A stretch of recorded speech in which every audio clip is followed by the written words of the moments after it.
Una sa lahat, sa pulsa video, ang isang lalaking tila nag-shopping sa ninakawan niyang bahay sa Cebu City. Pero dahil sa kuha ng CCTV, natunto ng suspect. Depensa niya kaya nagawa ang krimen, gutom. Ang buong detalye ko din yan, alamin maya-maya lamang. Magandang gabi, Pilipinas. Sa Frontline tonight,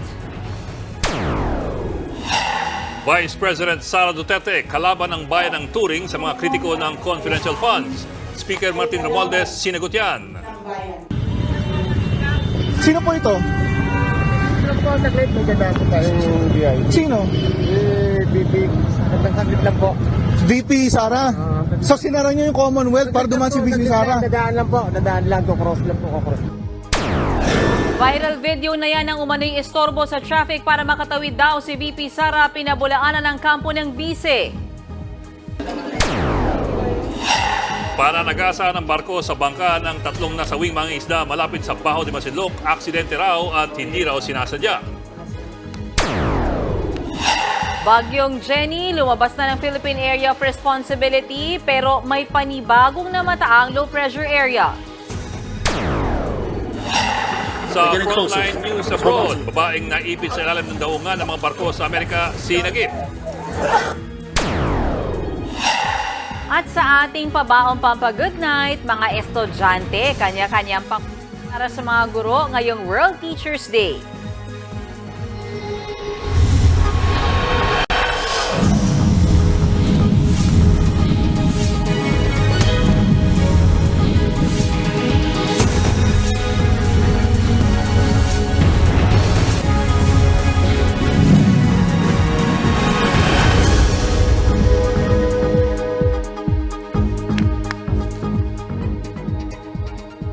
Kapag kontra raw sa confidential funds, kalaban ang bayan ng Turing ni Vice President Sara Duterte. Sagot naman ng oposisyon, bakit parang kasalanan ko? Maging si House Speaker Martin Romualdez, may sagot din. Nasa frontline ng balitang yan si JC Cosico. Kung sino man ang kumukontra sa confidential funds ay kumukontra sa kapayapaan. Kung sino ang kumukontra sa kapayapaan ay kalaban ng bayan. Yan ang maanghang na patutsada ni Vice President Sara Duterte sa mga kontra sa hinihingi niyang 650 million pesos na confidential funds ng Office of the Vice President at ng Department of Education. Kinawag niyang insidious o tuso ang motibo ng mga kontra. Walang pinangalanan ng bise. Pero, dati na niyang sinabing wala siyang respeto kina Senator Risa Ontiveros at ACT Teachers Party List Representative Franz Castro. Ang dalawang mambabatas na yan ang masigasig sa pagkatanong kung para saan at kung paano ginastos ng OVP ang confidential funds. Tanong nila kay VP Sara, paanong naubos ng OVP ang 125 million pesos na confi funds nito noong 2022 sa loob lang ng 11 araw. Ganyan din ang tanong ng nagbitiw na Finance Undersecretary na si Cielo Magno. Anya, wag daw ibahin ng usapan. Karapatan daw ng mga Pilipino na humingi na accountability. Ang tunay na kalaban daw ng mga mamamayan ay ang mga nangungurakot sa kaban ng bayan. Hamon pa niya, ilabas sa audit report.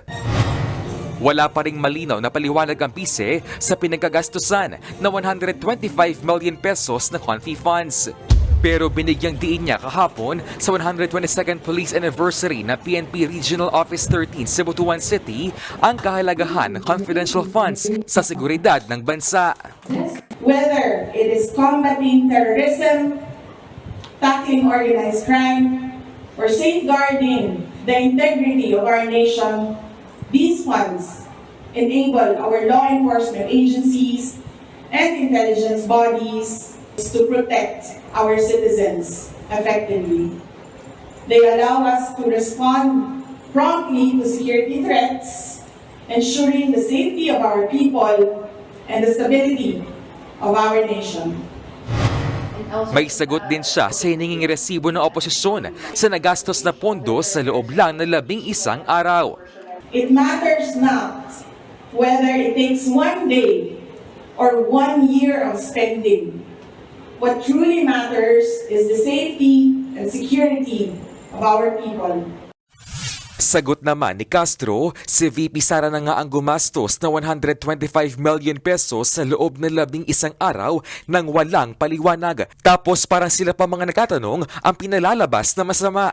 Ano na raw nangyari sa sinabi noon ng bise ng kaya niya at ng kanyang opisina na mabuhay ng walang confidential funds. Tila ginagaslight daw ng bise ang mga may gusto ng transparency at accountability sa kung paanong ginastos ang pondo ng bayan. Sabi naman ni Albay Congressman Ed Silagman, dapat paalalahanan ang DepEd na templo ng kaalaman at hindi arena ng surveillance ang mga paaralan. Dapat din anya maging isang guro ang Education Secretary at hindi isang centurion o tila ba commander ng Army. Confidential funds. Pero nagdesisyon na ang Kamara na ilipat ang kabuuang 650 million pesos na confidential funds ng OVP at DepEd sa mga ahensya may kinalaman sa seguridad ng bansa, partikular ang pagbabantay sa West Philippine Sea. Borrowing the words of the Vice President that even she says that she could live without it and she would leave it to the sound discretion of the Congress for its proper disposition. Under the circumstances, we felt that it would best be realigned to the agencies and to the departments and into the areas where we have just mentioned that are a priority. Nagbabalita mula sa Frontline, JC Cosico, News 5. Hindi na po natigil ang kontrobersya tungkol sa paglobo ng mga confidential at intelligence funds ng samut-saring ahensya ng gobyerno. Para lamang po malinaw, lahat naman po siguro ng gobyerno merong confidential at intelligence funds para sa kanyang seguridad. Iba't iba lang ang halaga at iba't iba lamang ang pinaggagamitan. Bakit po? Dahil bahagi naman talaga ng trabaho ng gobyerno ang panatiliin ang kapayapaan at seguridad ng kanyang bansa. Ang problema lamang talaga ay ang kailangang pagbabalanse. Magkanong ilalatag mo sa na confidential at intelligence funds at paano mo masisiguro na tama ang paggamit nito. Diyan po talaga nagkakatalo. At diyan problemado ang Pilipinas. Para po sa taong 2024, ito pong hiningi ng DBM na pondo para sa confidential at intelligence funds, higit 9 bilyong piso. Bakit po controversial yan? Una, dahil hindi po yan talaga maliit na halaga. Pangalawa, dahil lumobo ang halagang yan simula po nung nakaraang administrasyon. Halimbawa, ang confidential intelligence funds ng Malacanang nung nagtapos si Pangulong Aquino ay nasa 500 million pesos. Sa pagtatapos po ni Pangulong Duterte, nasa 4.5 billion na po iyang confidential intelligence fund. At pangatlo, dahil kahit ano pang assurance na ibigay sa atin ng mga ahensyang gumagamit ng pondong ito, sadyang mas maluwag talaga ang pag-o-audit ng mga confidential at intelligence funds. Paano maluwag? Paulit-ulit pong sinasabi ng mga opisyal ng gobyerno na ino-audit naman talaga itong Intel and confidential funds. Well, totoo naman po, meron pong mekanismo para i-audit ito. Pero paulit-ulit din sinasabi ng COA na hindi rin nila mabusisi na maigi ang pondong ito dahil nga confidential yung funds. Halimbawa, sa ilalim po ng joint guidelines ng COA, DBM, DND at DILG noong 2015, ito po ang mga dokumento lamang na kailangan sa auditing para patunayan na nagamit ang pera sa tamang paraan. Una po, ang certification ng ahensya na nagamit nga ito ng tama. Ito po ang itsura ng certification. Mangako ang head of agency na ang nasabing pera ay ginamit in connection with intelligence or confidential operations at hindi raw ginamit sa illegal na gawain. Certification lamang po. Pangalawa, liquidation report. Yan po ang itsura noon ng liquidation report. Nasa kaliwa po ang blanco para sa mga detaling isusulat. Nasa kanan naman ang halagang ginastos. At yun na po yun. Sunod ang accomplishment report. Ito po, nakasulat dyan kung ano yung mga intelligence operations na isinagawa daw at kung ano-ano ang mga accomplishments kung meron na nakuha sa naturang paggastos ng pera. Meron pang iba pero ito na po ang mga primerong dokumento. Ang mga dokumento ay maaaring inspeksyonin ng isang special audit team na binuo ng COA. Meron ding quarterly reports na kailangang ibigay sa Pangulo, Speaker at sa Senate President. Pero nakalagay din sa joint guidelines na ang confidential funds ay dapat daw suportado ng documentary evidence. Pero yun nga lang, hindi naman nakaspecify kung ano. Kung gayon, ang sunod siyempre na tanong, kailangan mo ba ng resibo? Iyan po ang problema. ang intelligence operations, bihirang may resibo dahil nga intelligence operations ito. Si dating COA Chairperson Grace Pulido Tan mismo, sinabi na dati pa na kailangan na lang nilang magtiwala na dun sa certification ng ahensya na hindi nilustay ang pondong ito. Si Ombudsman Samuel Matres noong nakaraang buwan, sinabi sa isang House hearing na hindi sila dapat hinihinga ng resibo para sa mga confidential funds dahil nga confidential ito. Pag nirequire daw ang resibo para sa confidential funds, ang sabi po ni Ombudsman Matres, hindi na raw yan confidential fund. Yan po ang mismong ombudsman, ang tanod bayan ng Pilipinas. Kaya't sa huli, kahit may mekanismo pa raw para i-audit itong mga lumobong confidential at intelligence funds, parang wala po tayong choice kundi magtiwala na lang na ang perang pinaghirapan natin ay hindi napupunta sa wala. Pinanindigan naman ni House Speaker Martin Romualdez ang desisyon ng Kamara na bigyan ng mas malaking confidential funds ang mga nagbabantay sa ating teritoryo. Kanina, personal na sinilit ng News 5 ang sitwasyon sa Pag-asa Island. Nasa frontline ng balitang yan si Marian Enriquez. Mabagal man ang usad, tuloy-tuloy ang ginagawang development ng gobyerno sa Pag-asa Island. Ito rin ang nagsisilbing main island ng bayan ng Kalayaan sa Palawan. Kabilang sa mga itinayo ang sheltered port para sa mga mangingisda. Dito maaaring sumilong ang mga mangingisdang aabutan ng masamang panahon sa laot. 2018 nang simula ng pagtatayo nito at inaasahang matatapos ngayong taon. Malaking bagay ito para sa mga mangingisda gaya ni Tatay Romeo. Kahit anong oras daw ay makalalapit na sila sa Pampang para mahakot ang kanilang mga gamit sa lancha. Pero ang malaki pa ring problema, ang mga kalaban nila sa huli ng mga Chinese fishing vessels. Mula dito sa sheltered port, dito sa may Pag-asa Island, tanaw na tanaw ang hindi bababa sa 3 Chinese Coast Guard vessels. At ayon sa mga lokal, tuwing gabi kapag magandang panahon, parang fiesta sa sobrang liwanag dito dahil nagkalat ang napakaraming Chinese fishing vessels na nangingisda sa loob ng ating teritoryo. Ngayong araw, nasa 12 kilo lang ng tanigi ang huli ni Tatay Romeo. Pag nandyan din sila, wala rin kami mahuli kasi sila may ilaw, sa amin kawil-kawil lang. Pahila-hila kami ng yung fiberglass na isda-isda. Sa kanila, pag may ilaw, pag gabi pupunta mga isda sa barko nila, sa kanila. Kasi parang yung net kasi yun, parang siya. Parang kulambo, inaangat nila, nandun ang isda sa loob. Isang harvestan nila tulinada. Gaya ni Mang Romeo, nanlulumurin sa kanilang huli ang mga mangingisdang sina Felix at Monico. Halos araw-araw din kasi silang nakikipagpatintero sa mga bangka ng China. Mga arang, kaya hindi na namin pinapuntahan kasi masyado ng malaki. Malaki ang barko nila. Sa amin maliliit lang gamit Imbis na doon, maraming isda na makukuha na namin. Wala na, ito na lang yung space namin na napupuntahan. Maliit na lang. So ngayon, hindi kami makapenetrate dyan dahil binubusinahan kami at ginigiri-girian kami na medyo hinaharangan kami. Tapos pinapalayo kami, tinataboy. Nangangamba rin silang mangyari sa kanila ang sinapit ng 3 mangingisdang namatay nang mabangga ng isang crude oil tanker sa Bajo de Masinloc. Sana magpatrolya naman yung mga Philippine Coast Guard, yung mga ship natin na malalaki para naman medyo magkaroon sila ng pag-alinlangan. Maalangan din sila. Ayon naman kay AFP Chief of Staff General Romeo Bronner Jr., marami pa ang kailangang gawin para maigiit ng Pilipinas ang karapatan nito sa pinagtatalunang teritoryo. We really have to harden yung ating mga positions dito sa Kalayaan Group of Islands. Well, inaantay natin yung mga karagdagang mga barko natin. And hopefully by next year, dumating itong mga barko, we will have more patrols in the area. Bumisita naman si House Speaker Martin Romualdez sa Pag-asa Island para tignan kung ano pa ang kailangang development sa isla. Kabilang ang pagpapahaba sa runway, mga dagdag na vessel shelter at docking facilities para sa mga barko ng Coast Guard at Navy. Giit ni Romualdez, ito ang dahilan kung bakit kailangan i-realign ang confidential funds.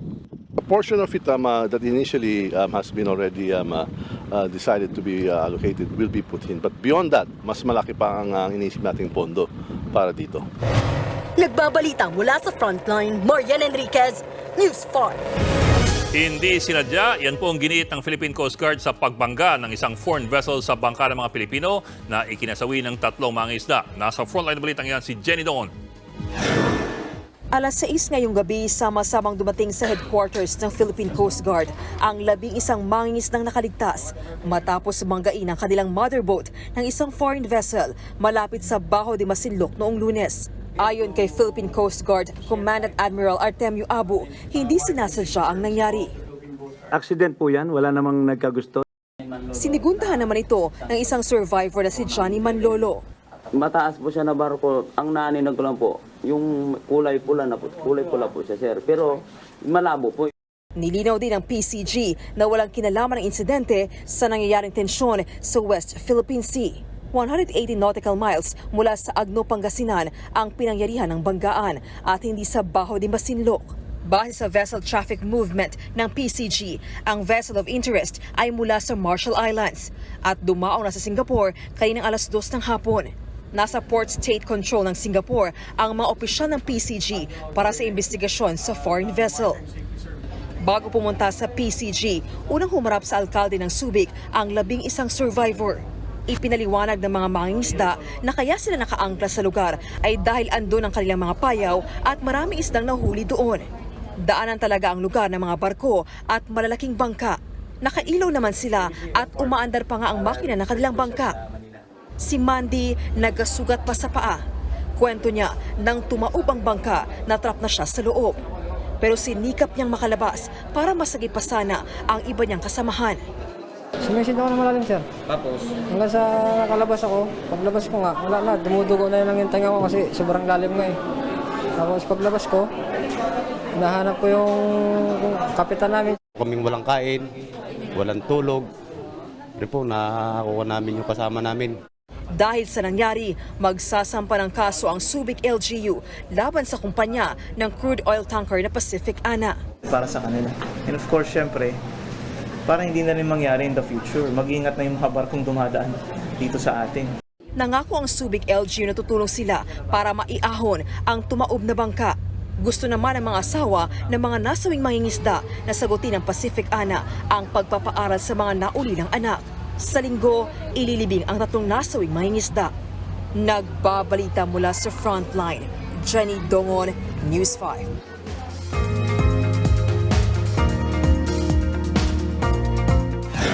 Nakalabas ng Philippine Area of Responsibility ang bagyong Jenny, pero isang sama ng panahon ulit ang namataan sa labas ng PAR. Sa ngayon, bagyong Jenny ang nakakaapekto sa ating bansa. Nasa layo itong 275 kilometers kanlura ng Northwest Itbayat, Batanes. Bahagyang humina ang bagyo at taglay nito ang lakas ng hangin aabot sa 140 kilometers per hour at bugsong 170 kph. Sa forecast po ng Pag-asa, posible itong mas humina pa pagkalampas sa Taiwan Strait. Pero kahit nasa labas na ito ng PAR, patuloy pa rin itong magdudulot ng pag-ulan sa ilang lugar sa bansa. Kabilang dyan ang Itbayat, Batanes na nasa signal number 2. Gayun din sa mga lugar na nasa signal number 1 pa rin, gaya ng natitirang bahagi ng Batanes, Babuyan Islands at northern portion ng Apayao. Signal number 1 din sa ilagang bahagi ng Cagayan at Ilocos Norte. Pinalalakas pa rin ng bagyong Jenny ang southwest monsoon o habagat, kaya magiging maulan hanggang linggo sa Metro Manila, Central Luzon, Calabar Zone at Mimaropa.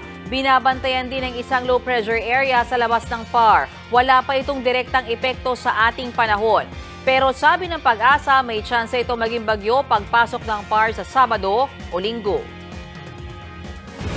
Ngayong tagulan, mag-ingat tayo mga kapatid dahil uso po ang trangkaso. Dumarami rin daw ang nagkakaroon ng COVID-19. Nasa frontline balitang yan si Faith Del Mundo.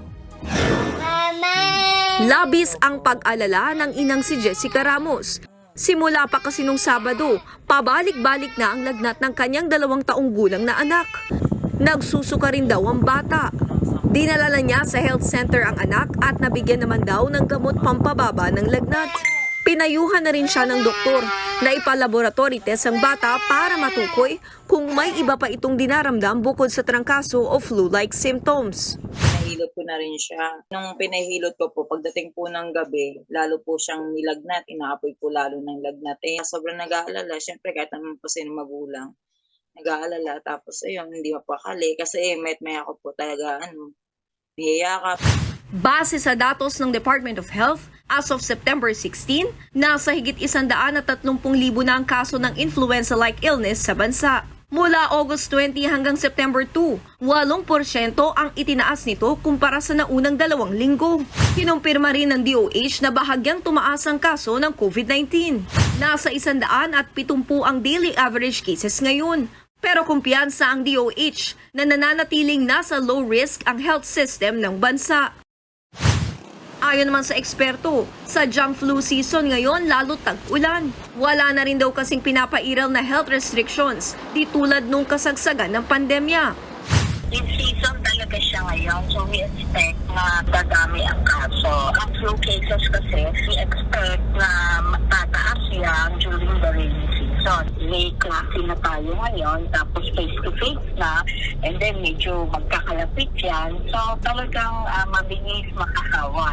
Karaniwang sintomas ng trangkaso ang lagnat, nilalamig, ubot sipon, pagkawala ng ganang kumain, pananakit ng katawan at pagkahilo.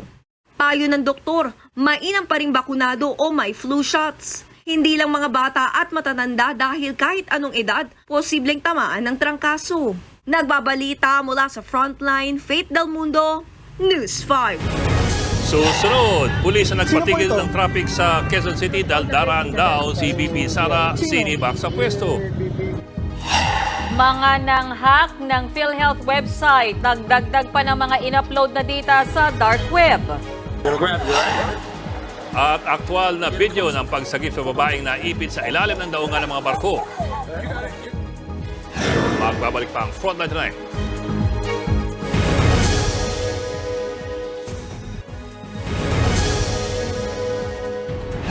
Natigil ang trapiko sa bahagi ng Commonwealth Avenue dahil lang tatawid umano si VP Sara Duterte. Nakuhanan pa yan ng video pero agad po itong tinanggi ng kampo ng Vice Presidente. Nasa Frontline balitang yan si Elaine Pulencio. Kumakalat online ang video na ipinost ng dating congressman na si Teddy Casino. Sa video, makikita ang mga motoristang pinatigil ng mga pulis sa bahagi ng Commonwealth Avenue. Maririnig ang pag-uusap ng pulis at isang lalaki. So sinara niyo yung Commonwealth para dumaan si VP Sara? Dadaan lang po, kukross lang po. Wow! Kukross lang po siya, saglit lang po. Kukross si VP Sara, sinara niyo yung Commonwealth. Alright, sige. Kukross si VP Sara. Si VP Sara tatawid, kaya tumigil muna tayo. Tigil muna tayo dahil tatawid si VP Sara, ha? Ingat lang. Walang detalye kung kailan nangyari yan. Sa inilabas na statement ng Office of the Vice President, giniit nilang walang kinalaman si VP Sara sa traffic na idinulot ng pagpapasara ng Quezon City Police Office sa Commonwealth Avenue. Nasa Mindanao ngayon ang bise para sa World Teachers Day. Hindi raw inutos at hindi kailanman iuutos ni VP Sara sa law enforcement bodies ang anumang makakaabala sa publiko.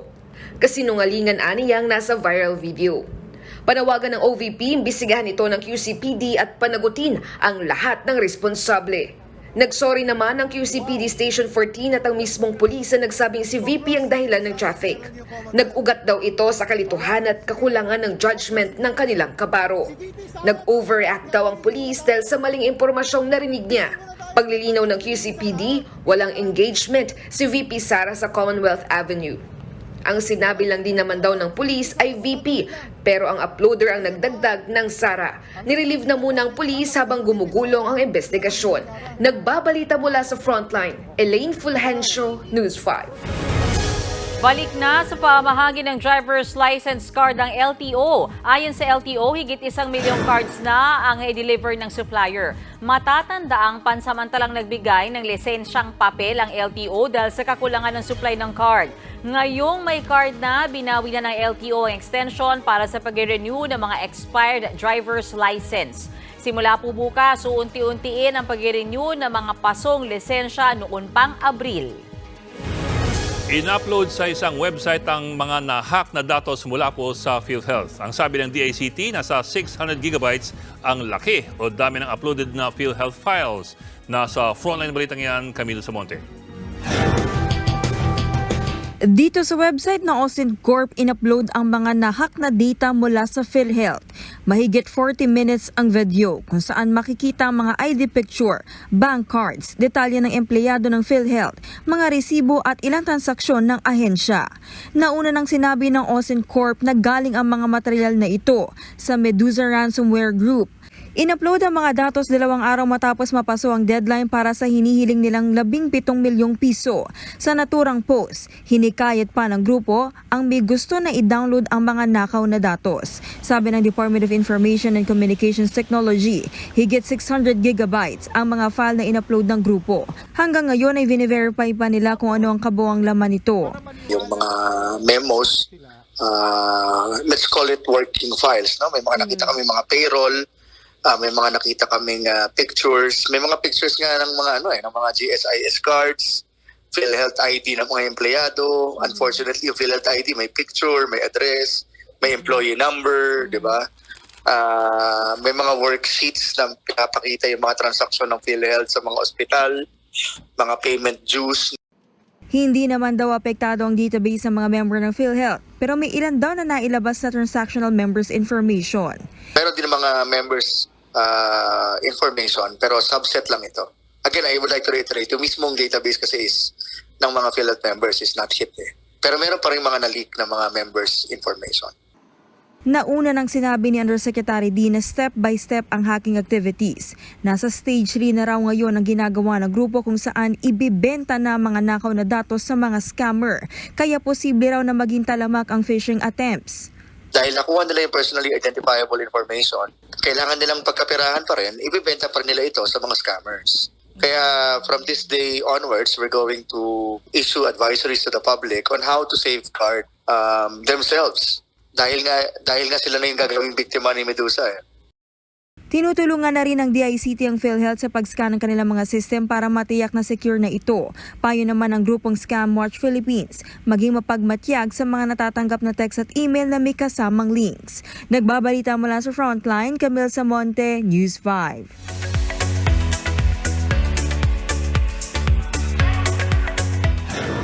Showbiz tonight na tayo. Ipinalasirip na rin finally ang iba pang karakter ng much-anticipated historical film na Gomburza.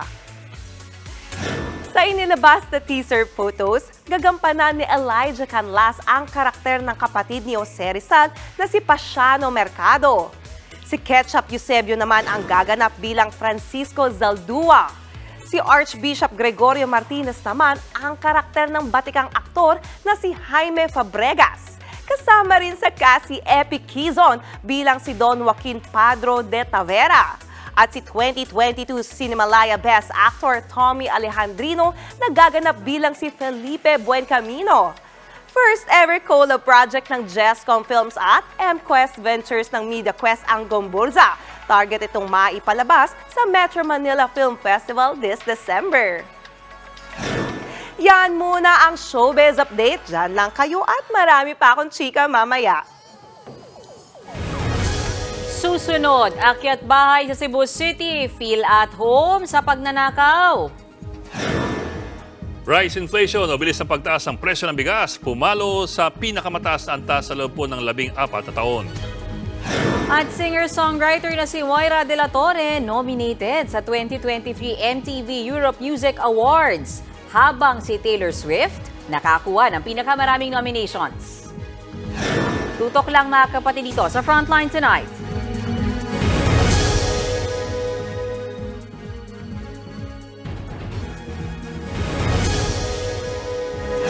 Arestado ang isang lalaki matapos magnakaw sa isang bahay sa Cebu City. Hating gabi nitong Martes nang masapul sa CCTV ang pag-akyat sa gate ng suspect na si Joshua Florendo.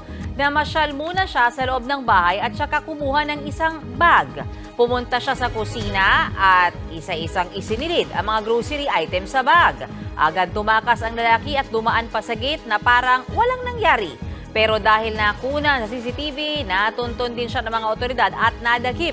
Ayon sa suspect, nagawa niya lang magnakaw dahil sa gutom.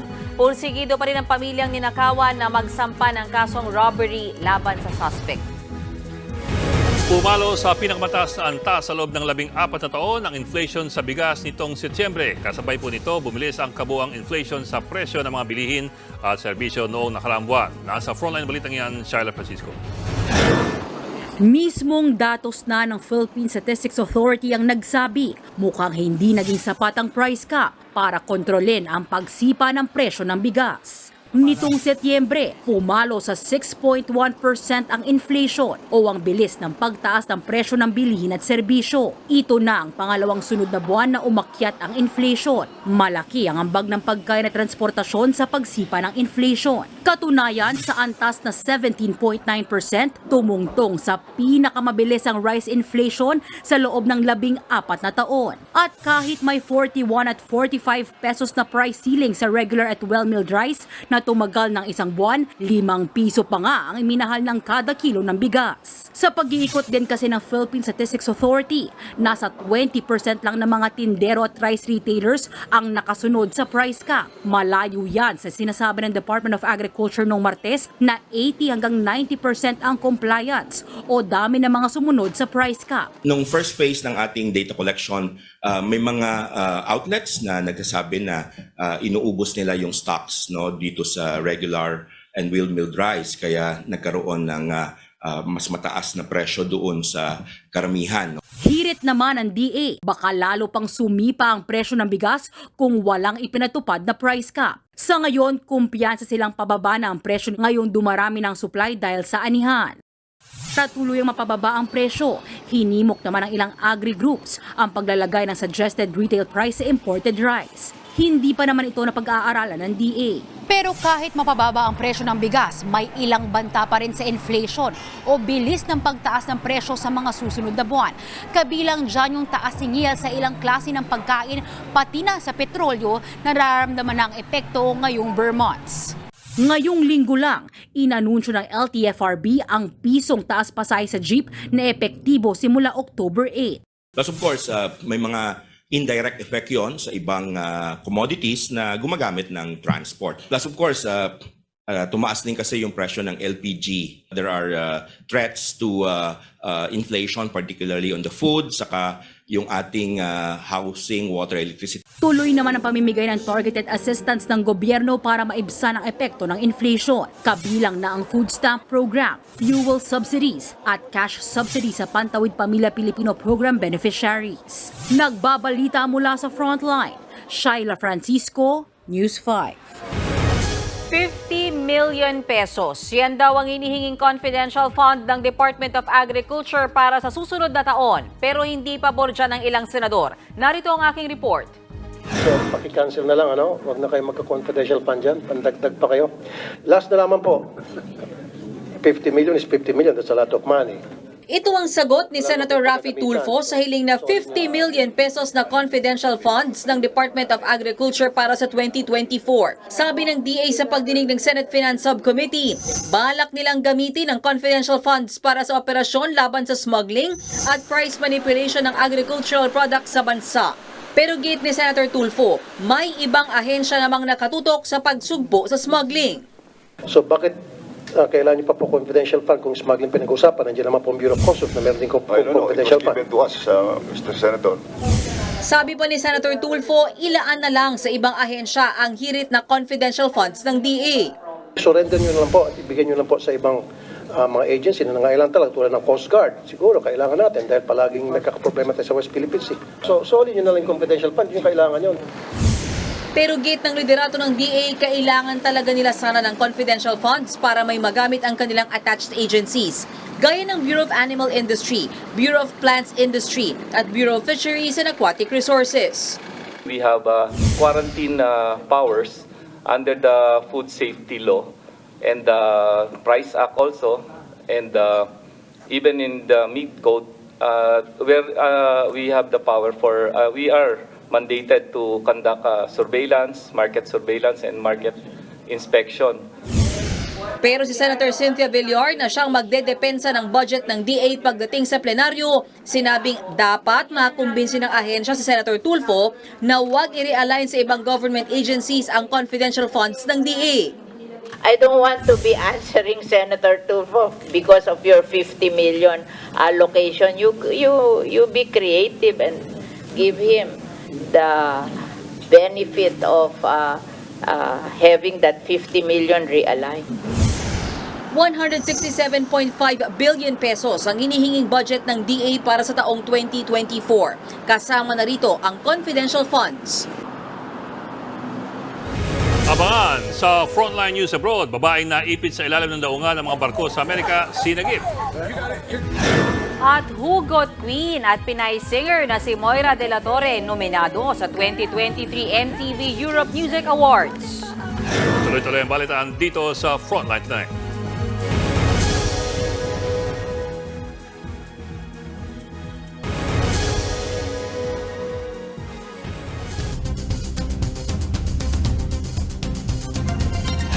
Frontline News Abroad, naipit sa ilalim ng daungan ng mga barko ang isang babae sa New York sa Amerika. Ang pagsagip sa biktima na nakuha na ng dashcam. They're getting closer. Just hold on to me, okay? Sa video, nakabitin ang 20 anyos sa babae sa isang pier sa Brooklyn. Nakahawak siya sa mga kamay ng isang rescuer para hindi tuluyang mahulog sa dagat. Buti na lang at may dumating pang rescuers kaya siya naisakay sa bangka. Agad siyang isinugod sa ospital at nasa maayos ng kalagayan. Hindi pa tukoy kung paano napunta sa ilalim ng daungan ang babae.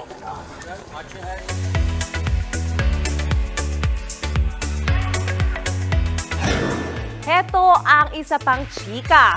Nominado si Hugot Queen and singer-songwriter Moira de la Torre sa 2023 MTV Europe Music Awards. Pasok si Moira sa Best Asia Act category ng Music Award. Proud siya sa kanyang nomination at agad na shinare sa kanyang Instagram ang balita. Makakalaban ni Paubaya singer ang K-pop boy group na Treasure, Thai singer and actor na si Bright, at Indonesian singer na si Tiara Andini. Gayon din ang Japanese boy group na Be First. Si Taylor Swift naman ang may pinakamaraming nomination. Kabilang dyan ang Best Song at Best Video para sa kanyang Anti-Hero. Pasok din siya sa mga category na Best Artist, Best Pop, Best Live, Biggest Fans at Best US Act. Nominated naman for the first time ang ilang K-pop acts gaya ni na BTS Jungkook at ang grupong New Jeans. Stay tuned dahil sa November 5 na malalaman ang winners na gaganapin sa Paris. At yan ang showbiz ko sa inyo mga kapatid. Ako po si Jania Lipon.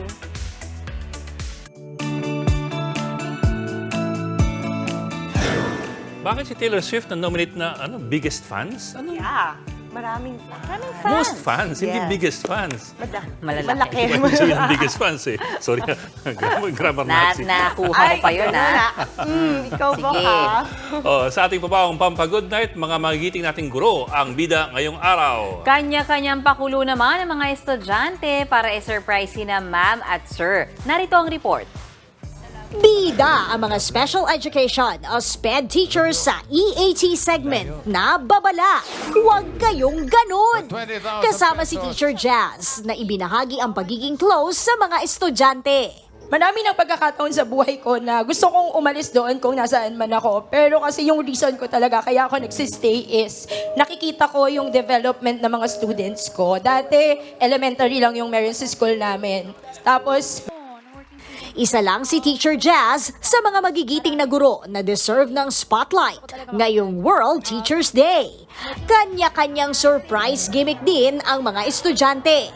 Best in effort ang klaseng ito na nag-decorate ng classroom. Happy naman dyan si teacher. Sinorpresa rin with raining balloons ang mga teachers sa University of Cebu. Panalo rin itong si Teacher Ebeth. Dahil bukod sa bouquet of chocolates, binigyan siya ng isang sakong bigas. Marami naman ang naantig sa regalo ng estudyanteng si Jeric kay Teacher Luisa. Wala raw siyang pambili ng bulaklak, kaya isang tali ng saluyot ang regalo niya. Etong isa, hindi mo alam kung matutuwa ba si teacher o hindi eh. Nakalagay ba naman, "You're the beast"? Ang mga eksenang yan, ilan lang sa di mabilang na paandar para kilalanin ang mga tumatayong ikalawan nating magulang. Nagbabalita mula sa Frontline, Laila Pangilinan, News 5. Talagang you're the beast. You're the best. Happy Teacher's Day po sa lahat ng mga guro. Happy Teacher's Day. Salamat po. Abangan po bukas ang makasaysayang laban ng Gilas Pilipinas at Asian Games dito po sa TV5. At yan po ang 45 minuto paghihimayin sa malagang headlines. Balitaan at diskusyon para sa paghubog ng matalinong opinyon. Kami yung kasangga sa pagbabalita. Ako po si Mean Los Baños. Ako naman po si Ed Lingao. Magandang gabi.